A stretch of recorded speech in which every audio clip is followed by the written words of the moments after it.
어느 주일날 교회에 어린이부 목자님이 어린이들을 이렇게 모아놓고 앞에서 광고 시간에 이런 얘기를 했습니다. 하도 아이들이 떠드니까 좀 조용히 하기 위해서 여러분 교회에서 예배 시간에 조용히 해야 하는 이유를 아는 사람 이렇게 물었습니다. 그러자 한 꼬마가 손을 들고 이렇게 대답했습니다. 엄마가 그러는데요, 다른 사람이 잘 때는 조용히 해야 되는 거래요. 그러자 옆에 있던 친구가 다시 손을 들고 이렇게 말했습니다. 아니에요, 공연을 볼 때는 조용히 보는 게 예의라고 했어요 라고 이야기했습니다. 그러자 저 구석에 조용히 있던 한 친구가 야 조용해, 시간 늘어나잖아 라는 말을 했다고 합니다. 저희 교회 어린이부 이야기는 아닙니다.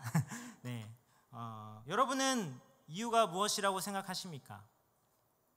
우리가 교회 공동체를 이루고 그 안에서 어떤 목적과 어떤 모습을 가지고 있느냐에 따라서 이 이유와 대답은 아마 많이 달라질 것입니다. 세상에서 바라보는 교회가 점점 처참한 평가를 받고 있습니다.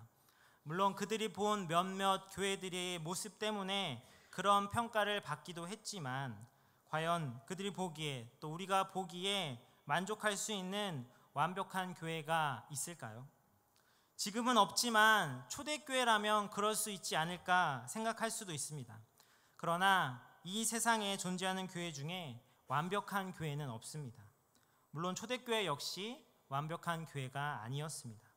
그 안에 연약함과 여러 문제가 있었습니다.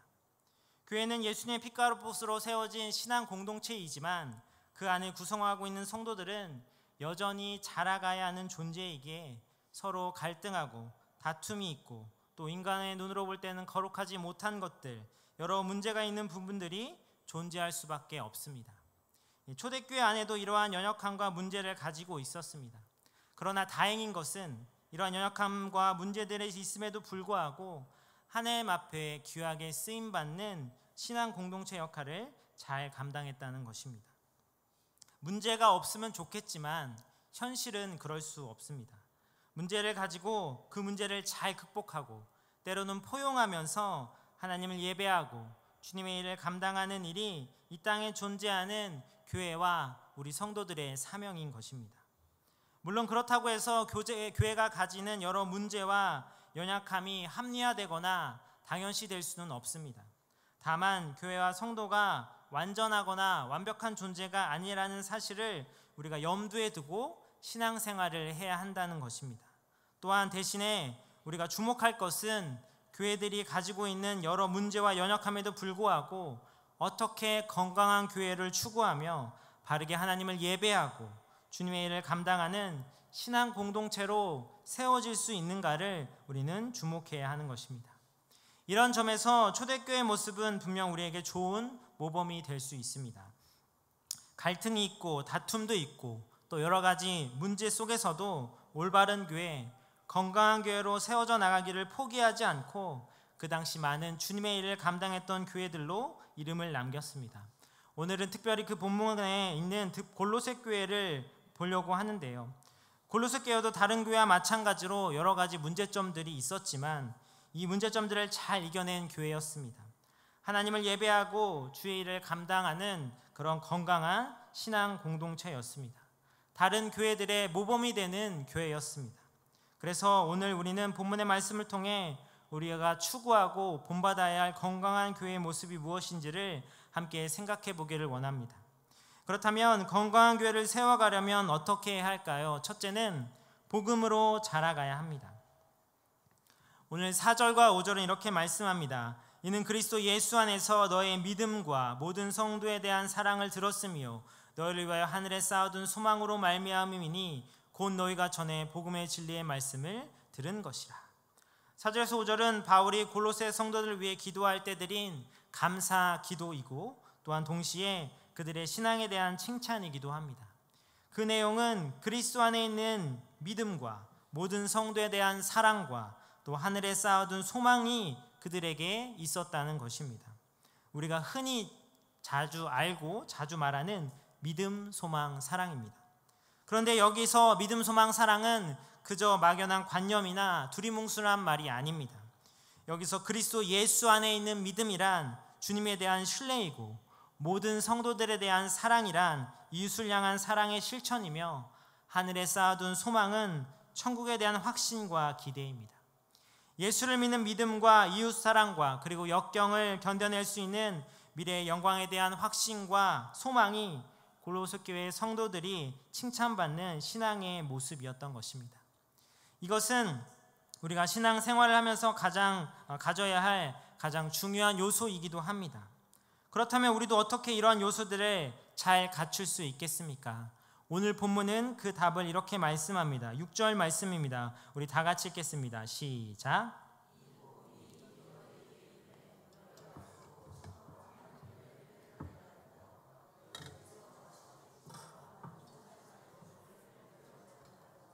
아멘. 믿음과 사랑과 소망의 영적인 요소를 갖출 수 있었던 것은 이들이 복음을 듣고 바르게 깨달았기 때문이라고 칭찬하고 있습니다. 골로새 교회 성도들은 복음이 단순히 좋은 소리나 좋은 교훈으로 받아들이지 않았습니다. 복음을 머리로만 이해하지도 않았습니다. 그들은 복음을 통해 그들의 죄를 대신하여 십자가 지신 예수님을, 또 그분이 다시 부활하셔서 우리에게 소망이 되었다는 사실을 믿게 되었습니다. 그리고 이 예수님을 통해 나타난 그 하나님의 사랑과 은혜에 대해서도 온전히 깨닫게 되었습니다. 이러한 복음의 진리 안에서 골로새 교회 성도들은 예수님을 그들의 구주로 믿고 영접했고, 또 같은 믿음 안에 있는 형제 자매된 성도들을 사랑함으로 살았습니다. 그리고 주님께서 약속하신 천국의 소망을 붙들고 살았습니다. 그렇게 그들 아래는 믿음과 소망과 사랑, 이 세 가지 영적 요소들이 칭찬받을 만큼 잘 갖춰져 있었고, 이러한 모습은 바울이 너무나도 아름다워 칭찬했던 것입니다. 오늘날 우리에게도 골로새 교회 성도들이 가지고 있는 이런 신앙이 필요합니다. 물론 이런 신앙은 어느 순간에 이루어지는 것이 아닙니다. 또한 그리고 이미 이루었다고 끝나는 것도 아닙니다. 주님 나라 가는 그날까지 우리는 계속해서 성숙한 믿음과 신앙을 이루어 나가는 길을 걸어가야 합니다. 그러기에 하나님의 은혜를 온전히 깨닫고 믿음과 소망과 사랑 가운데 신앙이 자랄 수 있도록 우리는 복음을 굳게 붙잡아야 합니다. 에베소상 13절 이렇게 말씀합니다. 우리가 다 하나님의 아들을 믿는 것과 아는 일에 하나가 되어 온전한 사람을 이루어 그리스도의 장령 성한 분량에 충만한 데까지 이르리니, 영적 갈망을 느끼고 복음을 통해 계속해서 자라가야 합니다. 그리스도의 장성한 분량이 충만한 데까지 성숙해 나가야 합니다. 그러면 어떻게 해야겠습니까? 바로 복음을 듣고 복음을 듣게 해야 합니다. 6절에 복음을 듣고 하나님의 말씀을 깨달아 열매를 맺어 자라갔다라고 분명히 말씀합니다. 골로새 교회 성도들이 신앙 요소들을 갖추기 위해서 가장 먼저 선행됐던 것은 복음을 듣는 것이었습니다. 우리가 온전한 신앙, 눈에 보이지 않는 미래적 소망을 품기 위해서도 복음을 듣는 것이 우선이 되어야 합니다. 로마서 10장 17절 이렇게 말씀합니다. 그러므로 믿음은 들음에서 나며 들음은 그리스도의 말씀으로 말미암느니라. 복음을 전파하는 자, 곧 복음을 들려주는 자가 없으면 사람들은 복음을 들을 수 없고 또한 온전해질 수 없는 것이며 우리의 믿음이 온전함으로 성장할 수도 없는 것입니다. 그렇기 때문에 우리는 꾸준히 복음을 듣고 복음을 나눌 수 있어야 합니다. 우리가 모여 나누는 자리에 항상 복음이 있어야 합니다. 그래서 나와 함께하는 모든 성도들에게 복음이 들려지게 해야 합니다. 그리고 그런 자리를 사모하고 깨닫는 은혜를 구하는 자가 되어야 합니다. 그렇게 거룩한 걸망을 가지고 성장해 갈 때 우리는 우리 교회 공동체 속에서 그 성숙함을 통해 건강한 공동체를 이루어갈 수 있습니다. 복음에 대한 관심, 그를 통해 얻어질 신앙에 대한 갈망과 거룩한 성장에 대한 열망이 나뿐만 아니라 우리 교회 공동체에도 그렇게 영향을 끼치어 건강하게 세워져 가는 것입니다.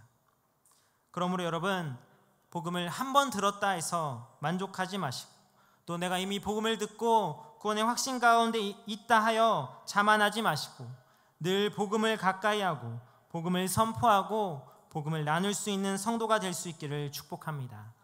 그래서 예수님 안에서의 믿음과 이웃을 향한 사랑과 하늘의 소망 가운데 건강하고 성숙한 우리 교회를 세워갈 수 있기를 축복합니다.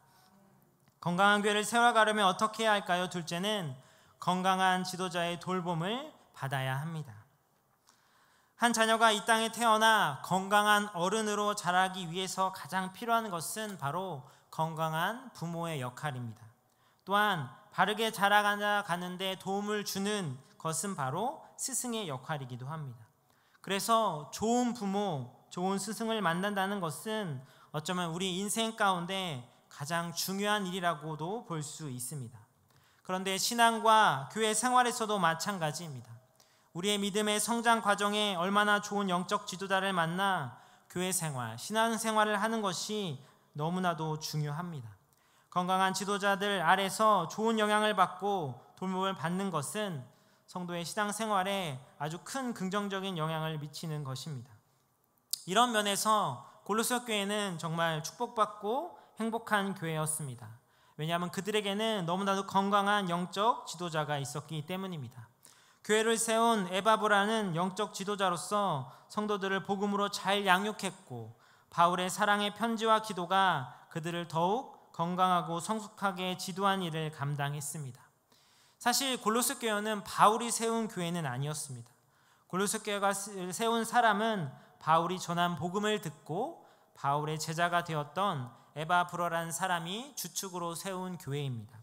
성경학자들은 골로새 도시는 에바브라의 고향이었는데, 에베소에서 이 에바브로가 바울을 만나 그에게 복음을 듣고 양육을 받은 후에 고향으로 돌아와 거룩한 영적 부담감을 가지고 교회를 개척한 것으로 보고 있습니다. 그런 에바브라를 오늘 본문은 이렇게 소개하고 있습니다. 우리 7절과 8절입니다. 우리 다 같이 읽겠습니다. 시작.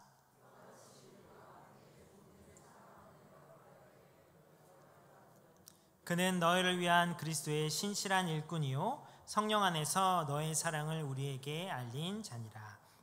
7절과 8절에 보니까 에바브라는 개척 이후에도 성도들을 양육하는 데 앞장섰던 것을 알 수 있습니다. 더욱 놀라운 것은 지금 바울은 로마 감옥에 갇힌 시기였는데, 이 시기에 에바브라가 바울에게 와서 바울에게 영적 지도를 받는 것을 부끄러워하지 않고 힘써 그 모든 일을 감당했다는 것입니다. 바울에게 교회의 문제점에 대해서, 어려움에 대해서 솔직히 이야기해서 그의 지도를 받으려는 겸손의 자세를 취했던 것입니다. 이러한 에바브라의 영적 성숙과 겸손함이 있기에 하나님은 바울을 통해 골로새서를 기록하게 하시고, 또 이 말씀을 통해 골로새 교회를 더욱더 건강한 교회로 세워갈 수 있는 은혜를 허락해 주신 것입니다. 우리 교회에도 건강한 지도자들, 영적 지도자들이 있습니다. 담임 목사님으로부터 부사역자들과 또 마을장, 목자에 이르기까지 우리는 이분들의 돌봄을 받을 필요가 있습니다. 나 혼자만의 신앙으로는 스스로 성숙해 가거나 교회를 아름답고 건강하게 세워가는 것에는 어려움이 있을 수밖에 없습니다. 혼자서 감당하는 것이 아니라 함께 해야 합니다. 그러기 위해서 우리에게 교회를 주신 것입니다. 그래서 건강한 지도자를 통해 바른 기준이 되는 말씀을 배우고 힘있게 동역하기 위해 함께 기도하는 것입니다. 따라서 말씀을 배울 수 있는 자리, 삶과 은혜를 나눌 수 있는 자리, 그리고 지도자를 통해 바른 양육을 받을 수 있는 자리를 피하지 마시기 바랍니다. 하나님의 사람답게 살아가기 위한 고민과 문제 앞에 혼자 끙끙거리지 마시고 나와 조언을 구하고 함께 기도해 주기를 요청하시기 바랍니다.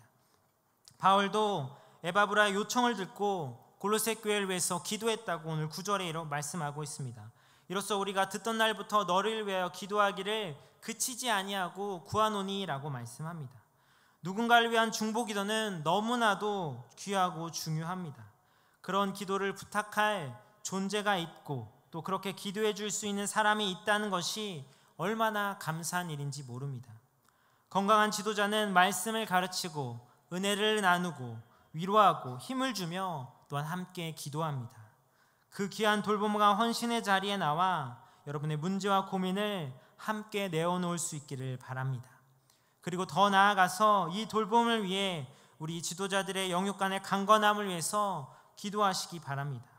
건강한 교회는 건강한 지도자의 돌봄이 필요하지만 그 지도자들의, 그 몇몇 리더들의 힘만으로 되는 것이 아닙니다. 주님의 은혜가 필요하고 모든 지체의 기도가 필요합니다. 교회를 위해 또한 리더들을 위해 끊임없이 기도해야 합니다. 그럴 때 우리가 그 리더들을 통해 건강하고 올바른 양육을, 돌봄을 받을 수 있는 것입니다. 우리 교회 모든 리더들이 건강한 영적 리더로 바로 세워질 수 있도록, 그래서 하나님이 맡겨주신 교회와 성도들을 바르게 세워갈 수 있도록 늘 기도할 수 있는 저와 여러분 되시기 바랍니다. 특별히 우리 교회는 목장교회라는 건강한 공동체 모임이 있습니다. 또한 그 안에 헌신된 마을장님과 목자들이 있습니다. 그 자리에 힘써 참여함을 통해 더욱 서로를 세워가고 돌봄을 받으며 목장교회와 우리 교회를 모두 건강하게 세워갈 수 있는 저와 여러분 되시기 바랍니다. 마지막으로 건강한 교회를 세워가려면 어떻게 해야 할까요? 셋째는 성령 안에서 서로 사랑해야 합니다. 제가 어떤 책에서 본 내용인데 그 책에서 이렇게 이야기했습니다. 기독교 신앙의 처음이 믿음이라면 나중은 사랑이라고 할 수 있고, 믿음이 천국 문을 여는 열쇠라면 사랑은 천국을 경험하게 하는 삶의 방식이다. 그래서인지 바울은 골로새 교회를 칭찬하고 격려하면서 다시 한번 그들의 사랑의 모습을 언급합니다. 8절 말씀입니다. 8절 말씀에 성령 안에서 너희 사랑을 우리에게 알린 자라고 이야기합니다. 8절은 바울이 에바브라에 대한 소개 속에서 그 골로새 교회 성도들의 신앙을 칭찬했던 내용을 다시 한번 언급하고 있습니다. 아마 에바브라는 바울에게 골로새 교회의 여러 가지 상황을 이야기했을 것입니다. 그런데 그 중에서 골로새 교회의 아름다운 모습으로 바울에게 각인된 것이 바로 성령 안에서 너희 사랑, 이것을 쉬운 말 성경에서는 성령 안에서 여러분이 사랑으로 행한다는 소식이었습니다. 이것은 단순히 인사치레가 아닙니다. 그럴 것이라는 추측을 두고 한 말도 아닙니다. 왜냐하면 8절에 알리다라는 말의 원어는 헬라어로 델로어인데, 이는 분명한, 명백한 이라는 의미를 가진 델로스라는 단어에서 파생된 것입니다. 그러니까 그저 지나가듯이 알려준 게 아니라 명확하고 분명하게 그 사실을 전달했다, 그리고 그 사실을 알았다라는 것입니다. 즉 이것은 에바브로가 바울에게 골로새 교회를 소식을 전할 때 그들의 사랑의 모습을 대충 얼버무리거나 추상적으로 전하지 않았다는 것입니다.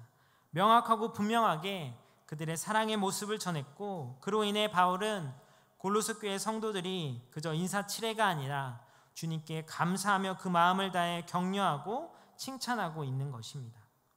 그렇다면 에바브로가 바울에게 이처럼 분명하게 전달할 수 있는 이유가 무엇이었겠습니까? 그것은 아마 그가 골로새 교회 성도들의 사랑의 헌신과 수고를 직접 보았기 때문일 것입니다. 아마 만약 직접 보지 못했다 하더라도 확실한 증거가 있었기 때문일 것입니다. 그렇기에 담대하게, 당당하게, 분명하고 명백하게 바울에게 전할 수 있었던 것입니다. 에바브라는 골로새 교회 성도들이 배운 대로 단지 사랑하고 있을 것입니다 라고 이야기한 것이 아니라 그 사랑을 어떻게 실천하고 있는지 구체적으로 말했기에 그 소식을 들은 바울이 그 사실을 인정하고 그렇게 격려하고 칭찬한 것입니다. 그런데 여러분, 이것이 특별한 일입니까? 이것이 골로새 교회만 나타나는 특별한 특징적인 모습입니까? 그렇지 않습니다. 그리스도인들 가운데 주님을 향한 사랑과 은혜를 누리는 자들 가운데 자연스럽게 나타나야 하는 모습입니다. 우리는 주님의 사랑을 경험한 자입니다. 나를 용서하시고 주셨고, 또한 자녀 삼아주시고 천국의 소망을 주시는 놀라운 사랑을 경험한 사람들입니다. 그 사랑을 받고 경험한 우리는 그 사랑을 자연스럽게 누군가에게 전달할 수밖에 없습니다. 그래서 그 사랑에 나눌 대상을 찾기 마련이고, 사랑을 전할 때 기쁨과 행복을 느낄 수밖에 없습니다. 왜냐하면 우리는 그 사랑을 받았기 때문입니다. 따라서 우리가 이웃에 대한 사랑의 실천은 다른 사람들에게 우리의 신앙에 대한 확실한 증거를 보여주는 것이 됩니다. 요한복음 13장 35절은 이렇게 말씀합니다. 너희가 서로 사랑하면 이로써 모든 사람이 너희가 내 제자인 줄 알리라. 우리는 주님의 제자이고 주님의 사랑을 받은 자기에 서로 사랑함으로 사랑을 실천함을 드러낼 수밖에 없는 존재라는 것입니다. 그렇다면 사랑하는 성도 여러분, 어떤 모습으로 사랑을 드러내고 계십니까?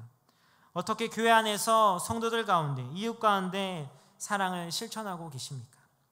이 사랑은 단순히 말로 하는 사랑, 마음에 드는 사람에게 주는 사랑, 내가 할 수 있는 사랑이 아니라 성령 안에서 주님의 사랑으로 하는 사랑의 실천을 말하는 것입니다. 그렇기에 이 사랑은 언뜻 보면 말도 안 되는 일을 하는 것처럼 보일 수도 있습니다. 제가 하나님의 이름을 키우면서 이런 말도 안 되는 사랑을 실제로 느낀 적이 있습니다. 보통 남편들처럼 저도 하람이를 볼 때 누워서 봅니다. 이렇게 누워서 힘이 들다 보니 하람이를 누워서 제가 누워서 봅니다. 그래서 하람이를 제 배 위에 얹어놓고 이제 놀아줍니다. 그러면 하람이가 제 배 위에서 뭐 기기도 하고 재롱도 부리고 아주 행복합니다.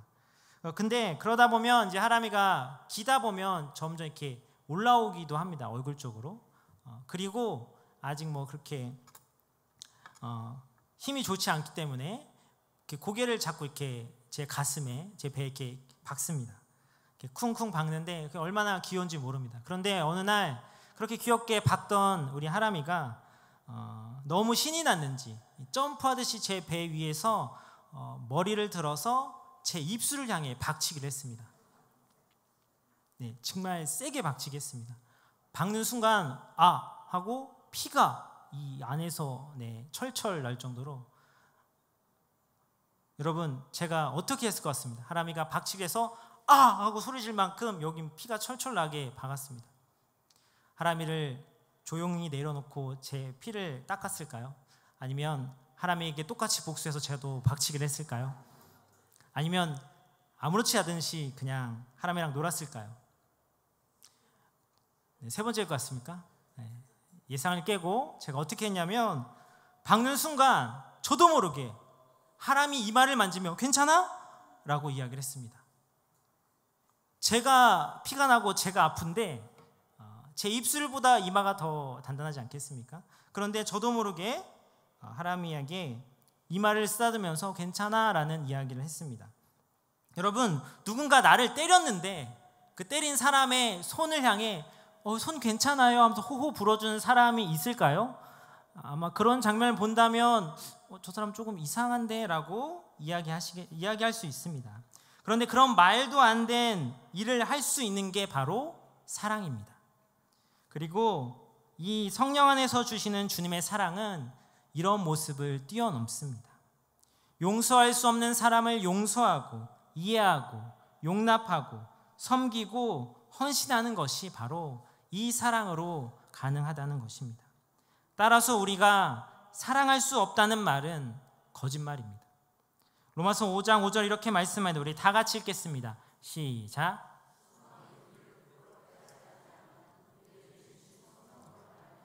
하나님의 사랑이 우리의 마음에 부은 바 됨이니. 아멘. 사랑을 안 하는 것이지 사랑할 수 없는 것이 아닙니다. 우리가 복음으로 주님의 사랑을 경험했다면, 또 성령으로 말미암아 부어주신 주님의 사랑이 우리 안에 가득하다면 우리는 사랑할 수 있고 사랑함으로 행동하고 실천할 수 있습니다. 이 사실을 믿으십니까? 아멘.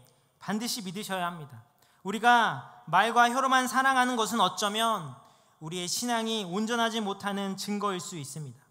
사랑은 진실함에서 우러나오는 구체적인 행함이 있어야 합니다.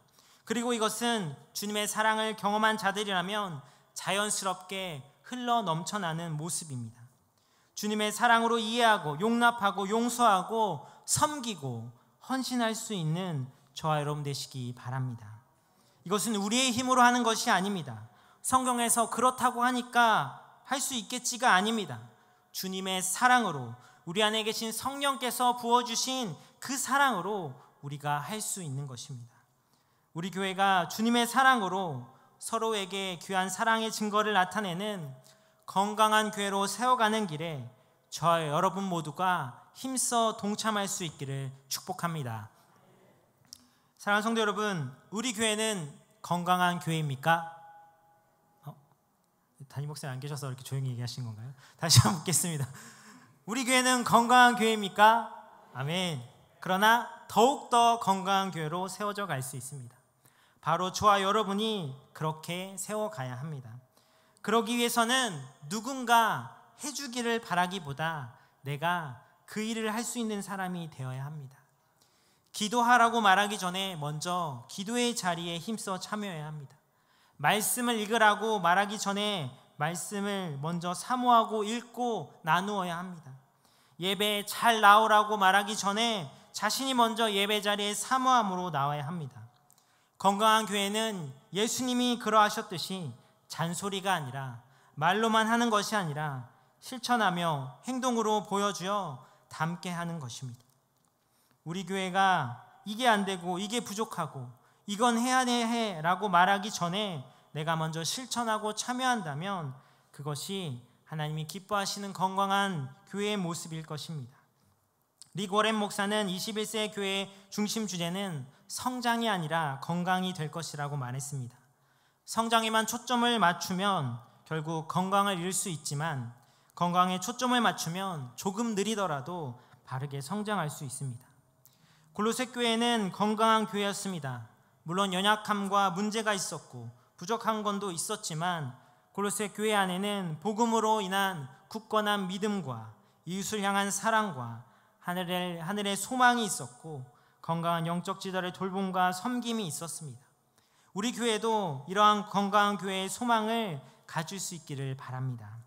그래서 건강한 우리 교회를 통해 우리의 가정이 그리고 저와 여러분 한 사람 한 사람이 하나님께 기쁨이 되고 주변 사람들에게 본이 되며 많은 이들에게 선한 영향력을 끼칠 수 있는 그런 존재가 될 수 있기를 축복합니다. 이러한 건강한 교회를 세워갈 수 있는 저와 여러분 되시기를 다시 한번 다짐하고 또 축복합니다. 기도하겠습니다.